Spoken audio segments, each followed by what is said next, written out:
Olá, galerinha! Vamos para mais uma aula? Bem diferente agora, né? Cada um em seu canto, evitar contágios, né? Mas em breve a gente está junto de novo. Então vamos lá. Já aí começa a falar sobre as grandes navegações. Lembrando que a gente falou já sobre a relação final do feudalismo, falamos do Renascimento, falamos da Reforma Protestante, e todos eles fazem conexão com as grandes navegações. Por que das grandes navegações? E por que eles fazem contatos com e fazem conexão com as grandes navegações? Se a gente parar para analisar o que aconteceu na Reforma Protestante, antes disso, no Renascimento, o que gerou o fim do feudalismo, tudo isso deu segmento para fortalecer um determinado grupo, que foi a burguesia. E elas que ficaram à frente desse processo das grandes navegações. Então, quando a gente faz a conexão, a gente percebe que as reformas que aconteceram, na casa do Renascimento, novas tecnologias, novas ideias, contestamento da igreja, a reforma protestante, que você tem outros grupos se formando, enriquecendo. Você teve, em contrapartida também, a igreja católica vai ajudar as grandes navegações, lógico, com o interesse delas. Então, a gente tem tudo que aconteceu que a gente estudou, a gente vai dar base para estas grandes navegações. E o que é que vai acontecer demais nas grandes navegações? Vai ser quando a gente vai começar também o processo do descobrimento da América. E é quando a gente vai começar a falar também sobre a relação do Brasil. Então, tudo vai se encaixando agora para a gente finalmente falar sobre também a relação, o que aconteceu no Brasil, como é que a gente se formou, como é que se formou toda a estrutura que a gente tem hoje no Brasil. Então, vamos lá. O que foi as grandes navegações?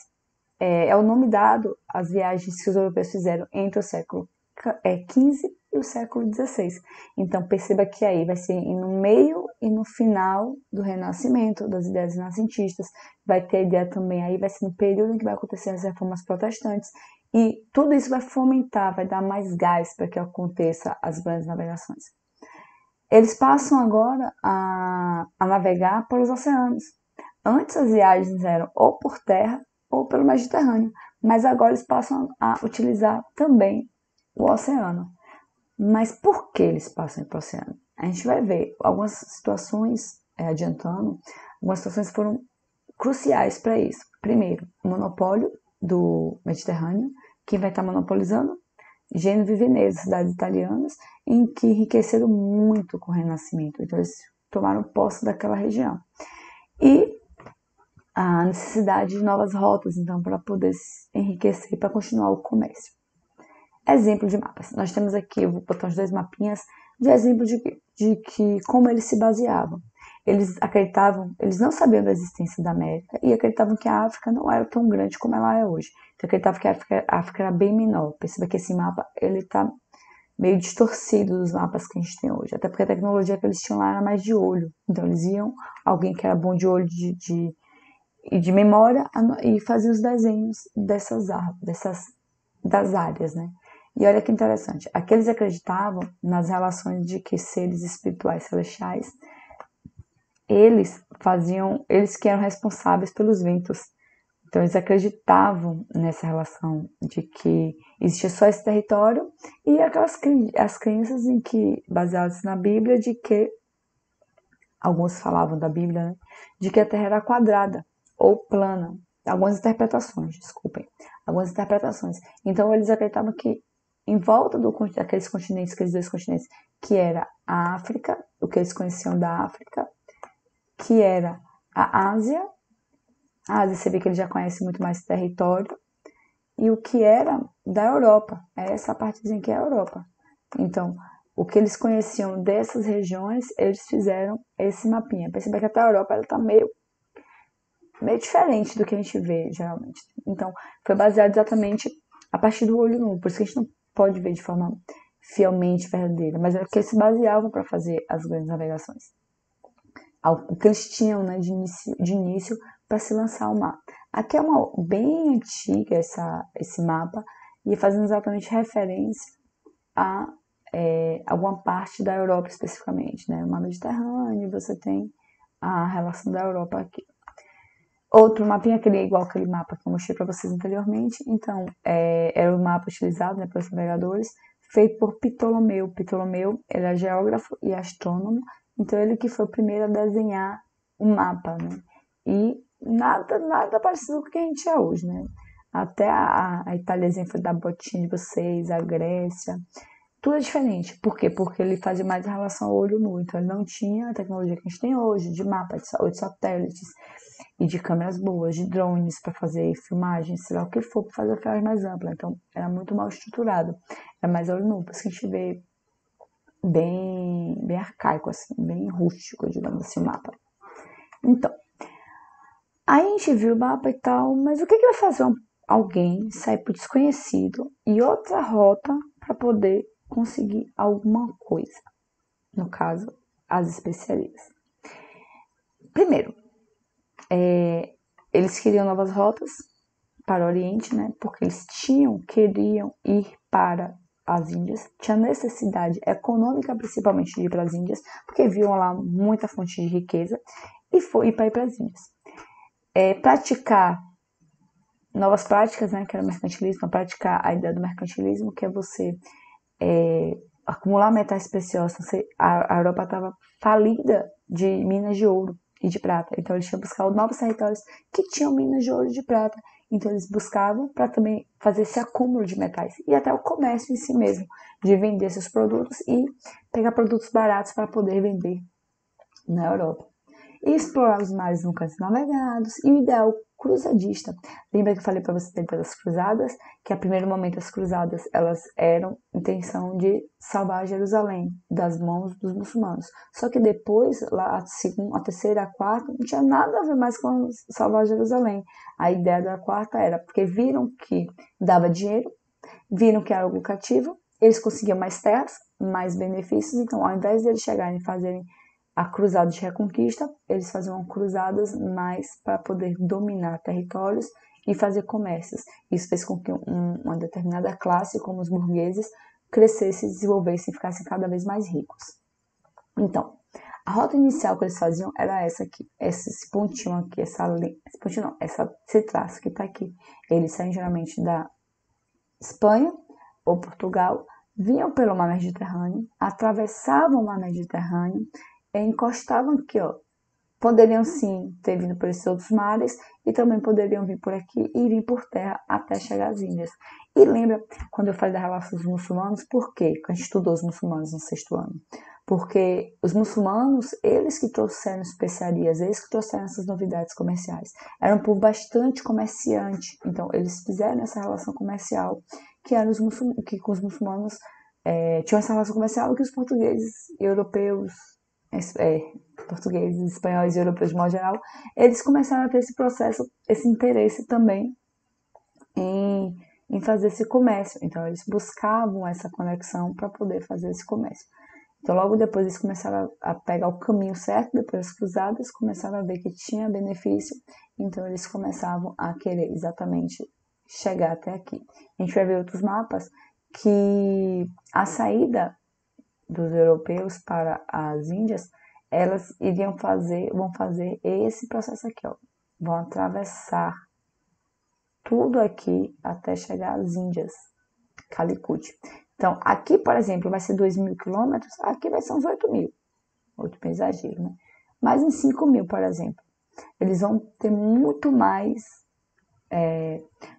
distante, mas vai ser muito mais lucrativo para eles esse aqui do que esse. Porque além de ganhar muito mais, cada local aqui da África que possa eles pararem, eles irão parar, irão fazer comércio, irão dominar alguns povos, e irão dominar também, fazer trocas e conseguir seus tão preciosos ouro e prata. Então, as rotas feitas, como eu já mostrei para vocês, mas agora focando mais na região da África, é exatamente contornar a África até chegar a Calicut, que é na Índia, e onde eles vão ter esse processo de pegar esse material para poder fazer, para poder enriquecer, para poder fazer comércio na Europa depois. Então aqui você tem a Lisboa, eles vão conquistar Celta, vão conquistar esse Arguim, Guiné, vão fazer periodicamente, vão conseguir essas ilhas de Madeira, de Açores, Cabo Verde, então eles vão fazer essa conexão, essa rota aqui e vão conseguir fazer o contorno na África até as Índias. Isso vai durar anos e anos e anos, não é do dia para noite, como nada na história é. Mas a gente conversa e fala, parece que é do dia para noite, mas nada é. Então, eles vão fazer todo esse território até chegar a Calicut. E quando ele vai, por exemplo, vinha de Lisboa, vinha para Celta, primeira viagem, aí depois eles voltam para Lisboa, aí eles vão cheios de ouro, vão faz comércio, depois ele passa por Celta e vai de novo para Açores e volta para Lisboa e por aí vai, até fazer o contorno todo a chegar nas Índias. As novas rotas, quando eles começaram a projetar as novas rotas, eles acreditavam que a África era menor do que ela é hoje, eles não tinham conhecimento do tamanho da África, eles não tinham conhecimento nem que existia um novo continente chamado América. Por quê? Porque eles iam descobrir depois. Então, para eles, o mundo se resumia exatamente a aquela partezinha norte da África, a Europa e a Ásia, nada mais. Então, eles acreditavam que a África ia ser menor, então o percurso que eles iam fazer ia ser um pouco maior só, mas eles conseguiam rapidinho chegar até as Índias. Então, tentaram contornar, conseguiram contornar até as Índias, e o Mediterrâneo estava sofrendo um monopólio comercial. Então, as novas rotas foi exatamente por isso. Porque queriam chegar às Índias, achavam que a África era menor, e tinha um monopólio do comercial no Mediterrâneo, que para eles era muito, muito, muito dispendioso, muito caro eles pegarem mercadorias no Oriente para vender na Europa, porque já eram caras as mercadorias. E com os impostos colocados por Gênova e Veneza, ficavam cada vez mais caros ainda. Lembrando, Gênova e Veneza fica na região ali da Itália, e a Itália foi o berço do Renascimento, então você começa a ter muita movimentação ali, muito comércio e muita cultura naquele meio, né? Então, isso tudo vai ajudar aquele grupo a tentar fazer monopólio e controlar tudo, porque era o meio praticamente do Mediterrâneo. Então, as pessoas iam, paravam e voltavam. E pensando nisso, Gênova e Veneza fez o quê? Colocou monopólio. Só passa ali se pagar tributo e imposto ou se for embarcações delas, das cidades delas. Tá, mas aí você fala, poxa, pronto, tá, beleza, mas por que eles não tentaram isso antes? Porque não existia essa possibilidade de ir para os mares antes, porque nunca foram para os oceanos.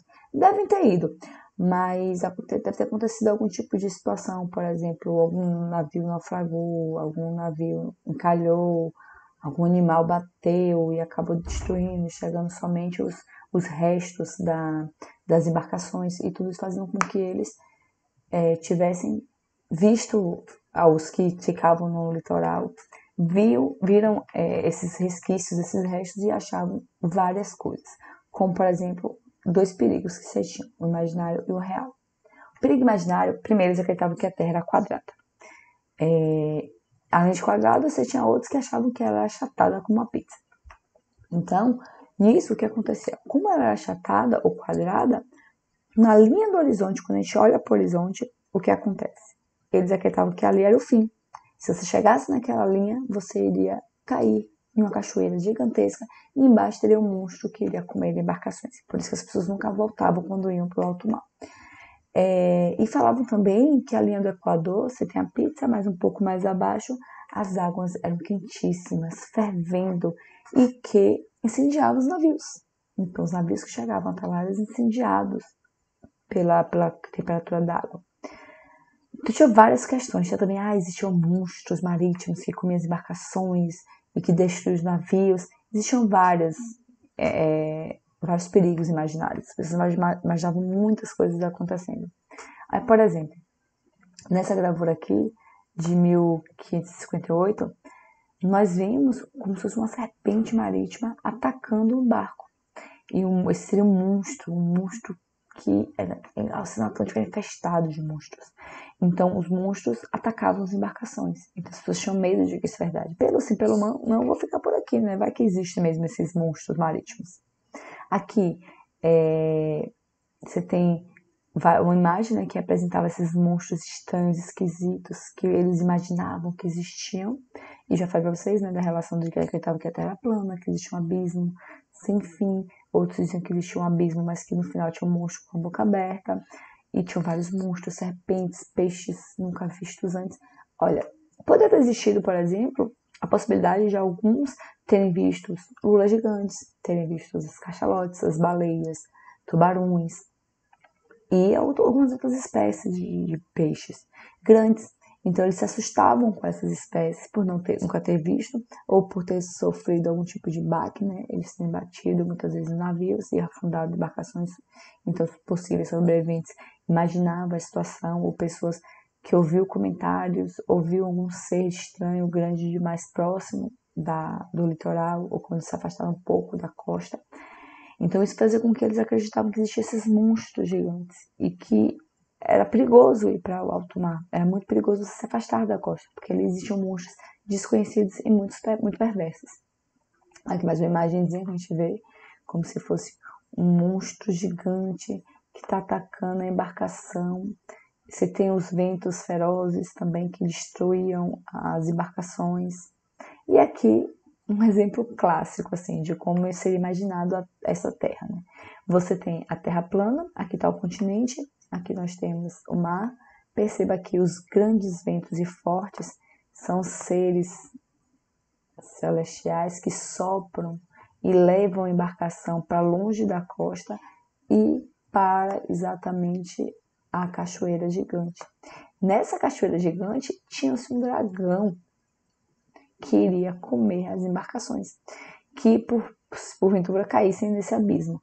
Então, é um resumo mais ou menos do imaginário daquela época de como seria os perigos que o alto mar poderia oferecer. Então, eles viviam muito nessa situação de que, se você se afastar muito do continente, você vai ter que ser levado para um ser qualquer superior, vai ser levado, vai soprar embarcações e você vai ser levado para esse abismo e lá você vai morrer. E irá não só morrer, né? Sumir de tudo. Nós temos aqui um exemplo de um cracker ou de uma lula gigante que eles acreditavam que elas atacavam as embarcações. Então perceba que é muito voltado para essa relação. Os perigos reais agora. Nós tivemos aqui os perigos imaginários e os perigos reais. O que era normal, né? Você tinha ventos favoráveis, geralmente ventos muito fortes, que acabavam destruindo embarcações que elas eram mais frágeis do que as outras, ou destruindo a vela, ou destruindo o mastro, que é onde você consegue a vela. A vela era a tecnologia que eles usavam na época, onde o vento soprava e você ganhava velocidade. Os encalhes. Se você está na maré baixa, tem bancos de areia. Então, a embarcação que pega ali, ela pode ficar presa e não conseguir mais sair. Você tem as doenças desconhecidas, tem a doença chamada escorbuto, que a doença é a falta de vitamina no corpo. Então, se você não come alimentos frescos, você desenvolve o escorbuto, que é o quê? Você começa a perder o cálcio do corpo. Você perde os dentes, você perde o cálcio, fica frágil os dentes, então os dentes caem, a gengiva começa a apodrecer, começa a sair sangue da gengiva, então a população começa a se contaminar e morre. Fora que lugares estranhos, povos estranhos, outras doenças que surgiam, como até a diarreia, alimentos contaminados, então eu acabava morrendo, não tinha apoio. Fome e sede, né? Porque uma viagem, às vezes, que eu tinha marcado para durar, tinha um alimento para durar um mês, a viagem durava 2, 3, porque eu me perdia, porque entrou um vento e eu não sabia me localizar e o vento me jogou para bem longe, então acabava morrendo também de fome e de sede.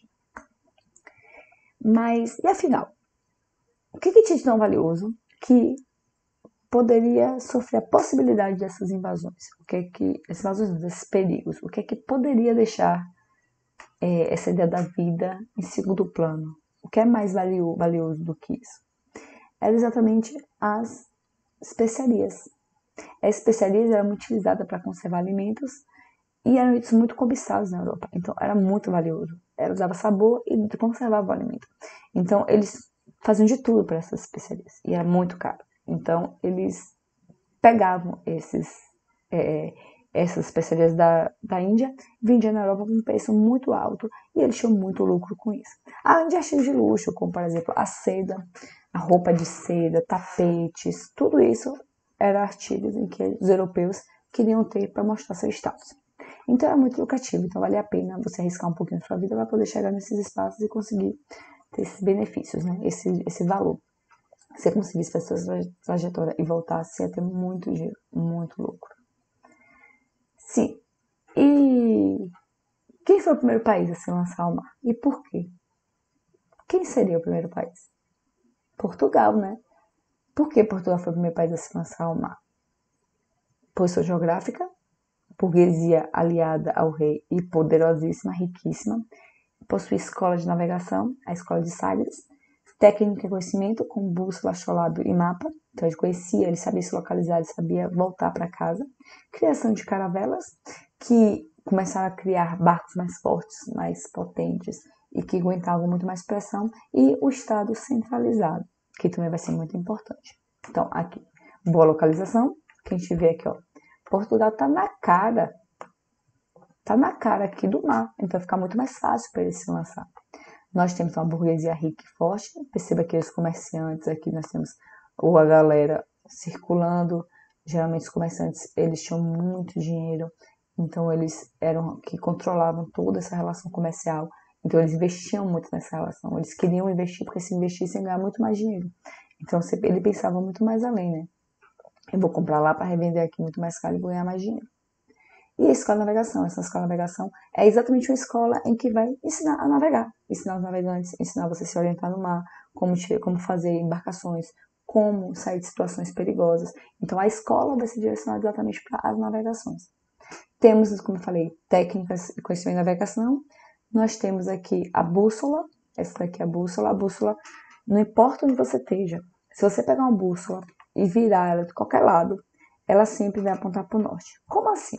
Ela tem duas extremidades, uma preta e uma vermelha. A vermelha, ela sempre vai direcionar para o norte. Então, você roda ela tudo, a partezinha do vermelho, ela vai estar direcionada para o norte.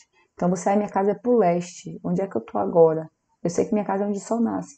Então, o que, é que você faz? Você pega a bússola, bota a bússola, vê onde é que é o norte e o sul, e depois disso, você se baseia. É quando você voltar para casa e fala, não, o norte tem que estar para essa direção, o sul para essa.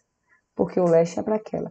Então, você começa a ter a noção, e você não se perde assim. Então, para voltar, sabe que é para o norte, você tem que ir para o norte. O astrolábio, ele pegava o horizonte, pegava geralmente à noite, né, uma estrela base. Isso aqui, gente, por exemplo, quando falta, tá nublado, ou tá de noite, que está perdido, quer se achar, eles utilizam essas ferramentas também. O astrolábio, então, eles pegavam uma estrela, olhavam ali do horizonte e faziam a angulação. Então, antes de sair, eles faziam isso. Viam que a angulação entre a estrela e o horizonte era X. Então, para voltar para casa, eu teria que ter essa mesma angulação. A estrela na mesma posição, eu teria que ter essa mesma angulação. Aqui outras técnicas também, né? O astrolábio, que você vai ser utilizado exatamente para se basear, para poder se locomover. E as caravelas, como eu falei para vocês, muito mais fortes. As caravelas, isso aqui, ó, as chamadas velas, que eram o que davam direcionamento para a velocidade para a embarcação. Quanto maiores os ventos, então mais rápido seria a embarcação. E se você não quisesse utilizar aquele vento, você fechava essas velas e que o navio andaria muito mais lento. Então, era uma estratégia. Aí já pensou? Você está no meio lá de uma tempestade de ondas de 3, 4 metros. De repente, o mastro quebra. O mastro é essa parte central aqui, ó. Isso aqui quebra. Aí ferrou tudo. Aí, então, para voltar, era trabalho, viu? Porque ou você esperava a correnteza levar e seja lá, pode levar, Deus quiser que leve, ou pegam uns barquinhos e iam arriscar, porque se quebrasse aqui já foi. Mas lembrando, eles faziam embarcações muito mais potentes, muito mais fortes do que antigamente, né?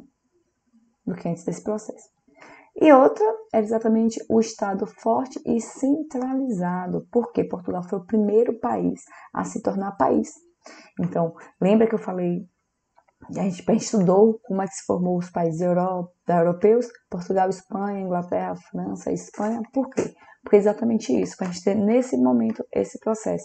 Quando Portugal está forte, está todo o poder na mão do rei, não está mais dividido nos feudos, está tudo na mão do rei, ele não está em guerra, como a Inglaterra e a França, e ele não está mais, ele conseguiu se livrar dos invasores muçulmanos. Então, a Espanha só vai conseguir se tornar país um pouquinho depois de Portugal, quando ele vai expulsar os últimos muçulmanos do seu território. Como Portugal já tinha feito todo esse processo e centralizou tudo na mão do rei, ficou muito mais fácil dela conseguir ter dinheiro, ter influência para poder seguir esse projeto. Então, ele tinha dinheiro da burguesia aliada com o rei, eles tinham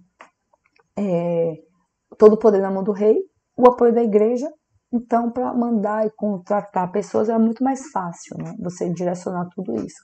E as leis era o rei que fazia, então era ótimo, maravilhoso para o rei.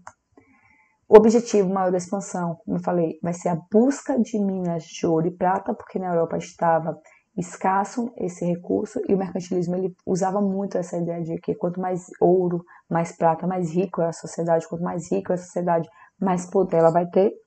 Você vai ter a expansão da fé católica, pasme.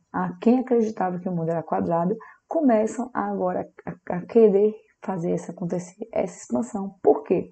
Lembra que eu falei da relação do Reforma Protestante? Pois é, a Reforma Protestante, a Igreja Católica começou a perder muitos fiéis mesmo. Então, qual foi a estratégia dela? Ela queria ganhar, voltar a ter mais fiéis, voltar a ter muito mais fiéis. Então, todas as embarcações que saíam exatamente com algum padre, algum jesuíta. Por quê? Se chegasse no território desconhecido, eles iriam catequizar, iam catequizando, ou seja, eles iam expandir a fé católica para todo o território. Então, aí outra coisa que eu já falei também, né? Aí tem a fé católica e tem a busca por especiarias e artigos de luxo, que era, como eu falei, o principal motivo deles terem começado as grandes navegações era exatamente isso. Especiarias por ser algo caro e artigos de luxo também por ser algo caro e bem cobiçado na Europa. Ainda mais a Europa que quer, a burguesia que quer mostrar que tem poder. E nós temos também a tentativa de busca de novas terras.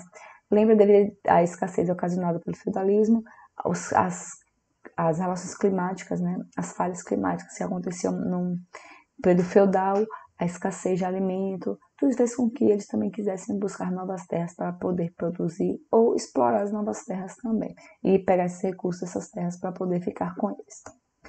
Então, as rotas portuguesas, que a gente tem mais ou menos os anos, né? Aqui, o ano, eles saíram em 1415, a primeira conquista foi em 1415, e chegaram em Calicut, na Índia, em 1498, ou seja, você tinha aí quase 80 anos, 83 anos de navegação. Então, vários povos navegaram, portugueses principalmente, fizeram todo o contorno da África, indo e voltando, indo e voltando, indo e voltando, lógico, fazendo muitos comércios, até chegar na região de Calicut. Então, eles saíram aqui de Portugal e chegaram aqui em Calicut, fizeram todo esse processo. Aí, o que acontece? Olha que interessante. Portugal, em determinado momento, quando a Espanha começa o processo de grandes navegações, Portugal vai e percebe que a Espanha ela encontrou uma região que não era as Índias. E sem querer, querendo, Portugal, então o que é que faz? Portugal, ao navegar, ele diz que se perde e encontra esses novos territórios. Para quê? Para ele ter direito a essas novas terras, que ele achou primeiro. Então, o que é que ele vai? Ele vai se perder. Mas olha que perdida sem noção, né? Então, percebe-se que não foi uma perdida, foi estratégico. Em vez de todo o território que ele fez, toda a ida que ele fez para desses locais, para a Índia, essa daqui em 1500 ele fez errada. Então tem uma coisa de errado ainda, não? Só que a gente vai estar um pouquinho só na frente. Mas quer que você perceba, aqui você tem a legendazinha bonitinha dessas primeiras investidas portuguesas, né? Você vai ter o de Vasco da Gama primeiro, que foi o primeiro a chegar nas Índias. Você tem a viagem do Japão, mas lembrando, ele foi o primeiro a chegar às Índias, porque os outros já tinham feito todo esse trajeto, já tinham explorado toda essa região até chegar às Índias. Então, como ele já sabia o caminho, ele só veio para cá, fez a reforma dele básica, fez um comérciozinho ali, outro aqui, passou por alguns pontos de apoio, chegou em Calicut e voltou com a intenção comercial. Sim, então em Portugal inicialmente queria chegar às Índias, pelo Oriente, e esse Oriente seria o Oceano Atlântico. Como eu falei, você vai sair daqui para poder ir para o Oriente. Então você vai sair daqui para ir para o Oriente para chegar às Índias. Por quê? Porque aqui estava tendo monopólio, aqui estava sendo ruim deles poderem fazer o comércio. Então, eles queriam fazer todo esse trajetório. E foram contornando a África até chegar no seu destino inicial. Com a chegada de Vasco da Gama à Índia, os portugueses realizaram seu maior sonho na época, ou seja, passaram 83 anos para poder realizar o sonho de chegar às Índias.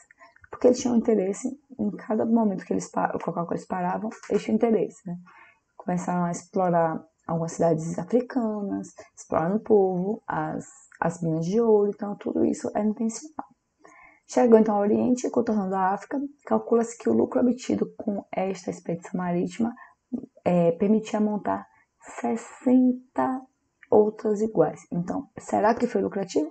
Eu, em uma viagem, o dinheiro que eu gastei em uma viagem, que não foi pouco, eu poder fazer 70 viagens naquela época, então, Maria, é muito dinheiro.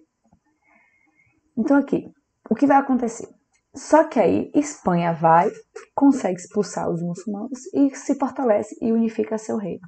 Ele vai também, vê que Portugal ganhou muito dinheiro e tenta então uma nova expedição, que é exatamente fazer o mesmo trajetório de Portugal, em vez de ir pelo mar Mediterrâneo, e pela outra extremidade. Por quê? Porque o mundo é redondo, e agora todo mundo já sabe que é redondo, então se eles saíssem da Espanha e dessem a volta no mundo, chegaria às Índias. Eles não sabiam que existia a América. Então, para eles, isso aqui, ó, não existia. Então, se eles chegassem aqui, eles iriam rapidinho chegar nas Índias. Só que o que acontece? Quando foi em 1492, Fernando e Isabel, eles vão liberar as embarcações, né? Eles vão aprovar, eles vão investir em Cristóvão Colombo e vão pagar para Cristóvão Colombo e descobrir essas novas rotas. Porque quando você descobre a rota, um grupo descobre a rota, aquela rota, teoricamente, fica sendo dele, a posse dele. Nenhum outro país pode, teoricamente, fazer a mesma rota. Então, a Espanha, se não pagando para o país que descobriu. Então, o que a Espanha fez? A Espanha pagou, então, contratou Cristóvão Colombo, porque acreditava que a Terra já era redonda, para poder fazer essas embarcações, fazer essa viagem. E ele fez. Só quando ele fez, ele se deparou com a América. Só que ele não sabia que existia um continente. Então ele achou que tinha chegado às Índias mesmo. É tanto que possivelmente ele encontrou os astecas aqui. Então possivelmente eles acreditaram que eram as Índias e titulou os moradores dessa região como se fossem indianos, né? Que fossem os indianos. E chamaram de índios. Por quê? Porque foi a região da Índia. Por isso que nós, nossos nativos, eles são chamados de indígenas, de índio. Porque Cristóvão Colombo, quando chegou, achou que estava na Índia e chamou todo mundo ali de índio. Só que aí, Colombo saiu do porto de Polos com 3 caravelas, Santa Maria Pinta e Nina. E depois de velejar cerca de 2 meses, embalados por fortes ventos favoráveis, teve uma grata surpresa. Encontrou um continente novo para os europeus. Então, ele encontrou um novo continente, que eles se apossaram e disseram que era deles, né? Lógico, depois. Então, a proposta de Espanha não era encontrar um novo continente, nem novas terras. Ela queria chegar às Índias, só que deu uma volta para o mundo em sentido contrário. Então, enquanto o Portugal foi pelo Oriente, ele queria do Ocidente chegar às Índias. Só que o mundo não é quadrado, só que eles acabaram se deparando com um continente. E o continente ele foi tido como desconhecido até um segundo navegador fazer esse trajeto e perceber que não eram as Índias, que vai ser Américo Vespúcio, que vai ser o nome dado de nossa América, vai ser a homenagem a Américo Vespúcio. Então, em 1492, o navegador genovês Cristóvão Colombo, financiado pela rainha Isabel de Castela da Espanha, chega à América navegando para o oeste. Então, ele vai navegar para o oeste e chega na América. Ele acreditava que a Terra era redonda e que, navegando em linha reta, daria a volta ao mundo e chegaria às Índias. Ao chegar à América, ele deu aos seus habitantes nomes de índios, acreditando ter atingido seu objetivo. Colombo morreu sem saber que tinha encontrado um novo continente. Ao invés de ser homenageado, não, o que aconteceu? Américo Vespúcio colocou o nome dele, lógico, para ser homenageado. Alguns dados importantes, né? Que é em 12 de outubro de 1492, Colombo chega na América e confunde a navegação, né, de Colombo, chega à América e eles confundiram com as Índias, encontraram os astecas como povos que também eram povos bem desenvolvidos. Então, eles achavam que ali as Índias, porque os astecas eles tinham uma outra cultura muito mais desenvolvida do que muitos indígenas que eram nômades nesse período. Em 1498, o Vasco da Gama chega às Índias. Perceba, aquele trajetório todo durou 80 e poucos anos para chegar às Índias, porque eles faziam contorno, porque era lucrativo para eles isso. E Portugal passa a ser a potência comercial. Antes, na área do feudalismo, e antes do feudalismo também, antes não, né? Mas no feudalismo a Europa foi colocada como se fosse a periferia do mundo. o local que é pouco desenvolvido, não tinha comércio, porque, como a gente viu, o feudalismo teve um processo que não teve um desenvolvimento. Então, ele é chamado de periferia do mundo. Quando quem era a potência eram os muçulmanos, que eles ocupavam tudo, faziam comércio com todo mundo. Quando eles fizeram ligação e conseguiram chegar às Índias, eles, teoricamente, globalizaram o mundo. Eles tiveram contato com todos os continentes e todos os territórios. Então, ele comercializava com todo mundo. Foi aí que ele começou a ser a potência mundial. Ele foi a potência em que descobriu os comércios. Então, ele passou de periferia para o centro do mundo. Tudo se passava e circulava por Portugal. Aí, mais uma coisa que era que eu falei já, de Américo Vespucci descobre que as terras de Colombo eram um novo continente e dá o nome de América em homenagem a ele mesmo. Então, em vez de homenagear o amiguinho que descobriu, não, ele se homenageou. Mas acontece. Então, a descoberta do Brasil, como eu falei, foi descoberto em 1500, sem querer, querendo. Foi pelos portugueses, oficialmente, eles oficializaram a descoberta no 22 de abril. Na época, os portugueses disseram que a descoberta foi acidental, foi sem querer. Mas hoje sabemos que foi proposital, porque ninguém dá um errado de mais de 2.000 quilômetros, sabendo que está indo para o lado errado, e continua nesses 2.000 quilômetros. A intenção dele é exatamente achar e perceber se tinha ou não uma nova terra naquele local. Aí o que acontece? Portugal descobre um novo continente. Portugal e Espanha descobrem um novo continente. Portugal está explorando a nova rota. O que acontece? Esses dois países, os países estão mais fortes ainda. O que é que eles vão fazer? Simplesmente eles vão dividir o mundo em dois. Os bonitinhos vão dividir o mundo entre Portugal e Espanha. Então, essa partezinha roxa que vocês estão vendo é exatamente a parte de Portugal. E a parte amarela é a parte da Espanha. Só que antes não era assim. Antes, Portugal, a Espanha falou que ia ser mais ou menos aqui, a linha. Que seria, em média, 170 léguas de Cabo Verde. Só que aí o que Portugal falou? Vocês vão dizer se ele já sabia ou não dessas novas terras. Ele bateu o pé e falou, não, eu só aceito se for 370 léguas precisas das ilhas de Cabo Verde.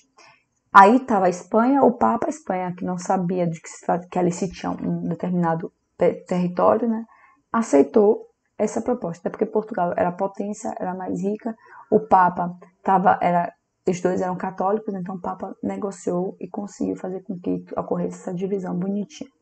Então, Portugal, vocês perceberem que essa ideia de que as caravelas se perderem, chegarem em Porto Seguro, nada. A gente consegue perceber que Portugal já sabia que tinha, porque Portugal já tinha se perdido e achado essa região, então ele sabia que tinha território ali. O que é que ele fez então? Ele negociou para poder ter acesso a essas terras. Então, Portugal e Espanha dividiu o mundo em dois, beleza. Estavam nem aí para os outros continentes, gente, estavam nem aí para os outros povos. Eles diziam que achou, eles se achavam superiores civilizados, então o que fazia? O problema é seu se você não gosta, eu vou te colonizar independente. Mas e os outros líderes? Inglaterra, Holanda e França aceitaram isso numa boa? Quando eles se recuperaram, tanto a Inglaterra e a França, da guerra que tiveram entre os dois, a Guerra de 100 Anos, como também a Holanda se recuperou e se desmembrou da Espanha, que antes a Holanda era território da Espanha, o que aconteceu? Eles não ficaram satisfeitos, brigaram para também ter acesso às terras, mas Portugal e Espanha estavam nem aí, porque eles queriam aquele território. Mas o que aconteceu então? Você teve a invasão da América por esses grupinhos. Então a Holanda, a França e a Inglaterra, elas simplesmente invadiram a América em vários momentos, em vários períodos da história, e ficava uma briga. Eles invadiam Portugal e Espanha, expulsavam eles, os nativos expulsavam, aí invadiam de novo. Ficou nesse processo durante muito tempo até conseguir ter essa parceria. Então é isso.